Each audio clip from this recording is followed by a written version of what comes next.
United States, the New World Order, it was an American world order because the United States won World War II. It had 80% of the world's gold.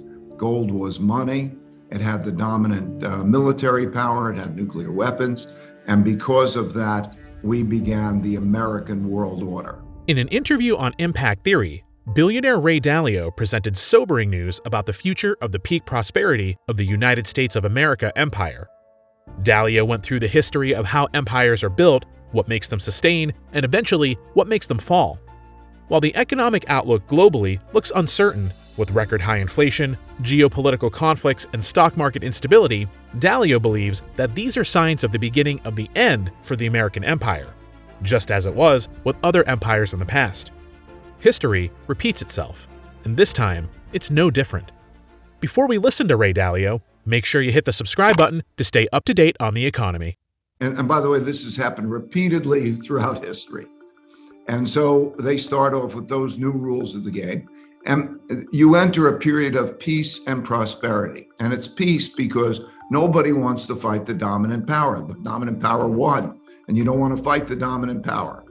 And so when you look at those three forces, I want to make sure that they're clear and you could align them up and you could see where you are. Is the country earning more than it's spending and building savings?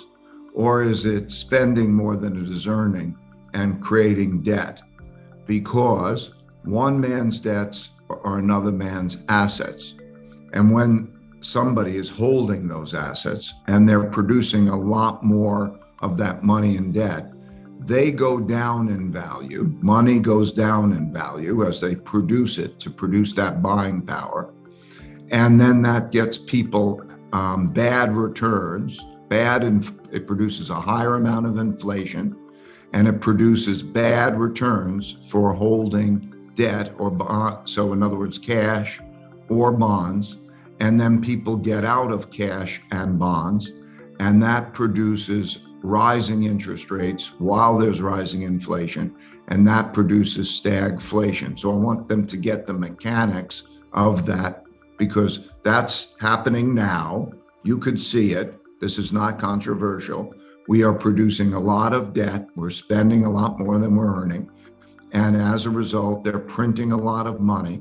And the printing of a lot of money creates a lot of inflation. And with that inflation, then nobody wants to, cash is trash. You don't want to hold cash. And you get out of that. And that causes rates to rise. And that's one of those three factors. So you can see it happening, and you could also see the cycle of it as shown in the book. The second force that is dealing with is the internal conflict force, how you are with each other.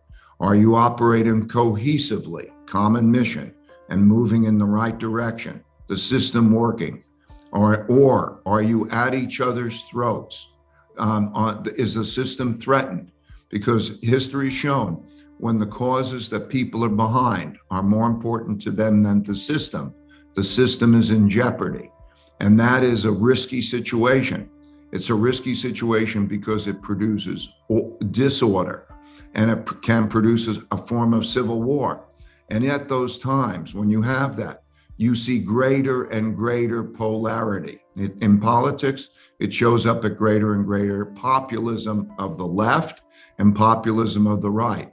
And populists want to fight for their side.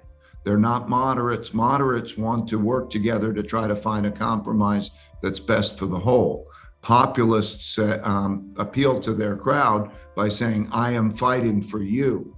And they will fight each other. And that fight can be at the threat of the system. So in history, for example, we saw 4 democracies in the 1930s choose to become dictatorships as one side fights to the other because they become so disorderly. And we have a system right now that you could see that it is possible in elections that neither side might accept losing. And so the system becomes in jeopardy. And you see that the moderates leave the system. You can't be moderate. You have to pick a side and fight. And so you see this in the French Revolution. There were moderates in the early part of it, that recognizing that there were problems and wanting to work together. The moderates got guillotined. the polarity began. The same was true in the Russian Revolution. The same was true in the Chinese Revolution, the Cuban Revolution, and so on. Those polarity gets greater and greater as there's a greater intensity to fight.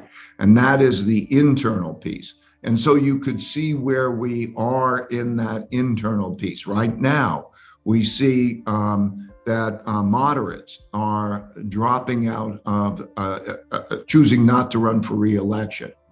And you're seeing in the primary system that the fight is who's over most extreme in representing that. And you're seeing this greater polarity. And you see it reflected in many statistics. The something like 10 or 15%, I forgot if it's 10% of the Democrats or if it's 10% of the Republicans, I don't remember, versus 15% wish the members of the other party would die. They don't want them to measure their, they don't want them to marry their children. I mean, there is a great polarity. And you're seeing that lead to changes in where people live. They're moving to different areas, not just because of tax reasons, but because of differences in values. And so that kind of, you can see it today happening, these things, but you also can see the arc of them in the book because it measures statistics. It shows these things happening. So when you have a financial problems and you have this kind of polarity and you have a bad time, you have a lot of fighting internally. So imagine where we are in the economic cycle. We're in the part of the economic cycle where they have given, the government has given a lot of money and credit to people. They've put it out.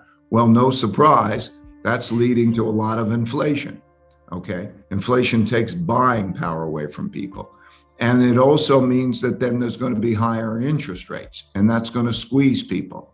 And so that makes that wealth gap and that wealth issue more difficult. So that's the second force. And the third force is the rise of a great power, the geopolitical force that's going on, that we're seeing today with China and Russia and so on, and how that's changing. Because when the power of a country diminishes, okay, when we get weaker financially or how we are with each other and so on, there are greater vulnerabilities. And there's always the competitive power that learns how to become stronger. And competition always happens. There's the establishment and then there's the new competition.